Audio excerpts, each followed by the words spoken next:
Good evening, Professor and class. My name is Ruby. And tonight I will be presenting our 10-1 discussion, Managerial Ethics in Financial Analysis and Accounting. I always like to start my discussions with a brief definition. I'm sure that we all know what ethics are, but I always like to search the formal definition because I find that it helps give a better perspective to any certain type of topic. A code of ethics, for example, is a guide of principles that are designed to help professionals conduct business honestly and with integrity. When it comes to a particular business or entity's code of ethics, we could be referring to the outline of their mission and values, a description of the way in which their professionals should approach or attempt to resolve issues, the principles based on the core values of that specific organization, and the standards to which their employees are held. A code of ethics speaks volumes about a company and the way they want to portray themselves, behave, and conduct business. A company is comprised of employees in different types of hierarchies.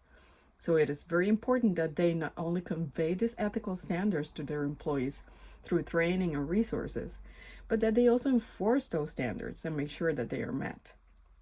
One of the articles that I found in my research was a discussion about the financial crisis in 2008.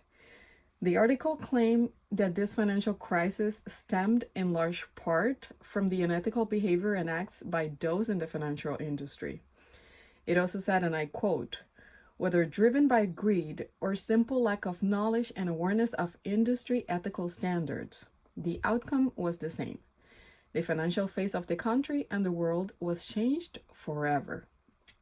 When it comes to the standards that a company making business in the United States must follow, the Financial Accounting Standards Board created Generally Accepted Accounting Principles, also known as GAAP. Managers should be aware of these standards and help their employees be aware of them, and also help enforce when necessary. We know that to err is human. Therefore, companies must establish different ways to ensure that they are analyzing their finances and delivering the information to all concerned parties in the most accurate, consistent, and ethical way possible, whether it is to their board, their stakeholders, potential investors, or even the government. They need to have resources available for employees to report on ethical behavior, not only through their direct supervision, but also provide them with committees or departments specialized in the subject. It is also important to avoid retaliation towards whistleblowers, as this could diminish the chances of other people coming forward with important information that could potentially affect a company. A company can also establish other processes or internal controls that will make it more difficult for someone to enter in unethical behavior. For example, they could segregate duties, reducing the opportunity for any one person to commit fraud or unethical behavior. This also creates a double check procedure to reduce mistakes. Access control. Physical controls can ensure access to sensitive information or certain types of assets are in need to basis. Authorization. The implementation of procedures that detail financial transaction with a list of people authorized.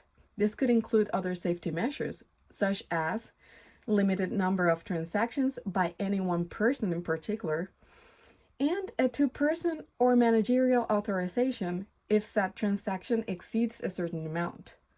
Efficient record keeping is also a must.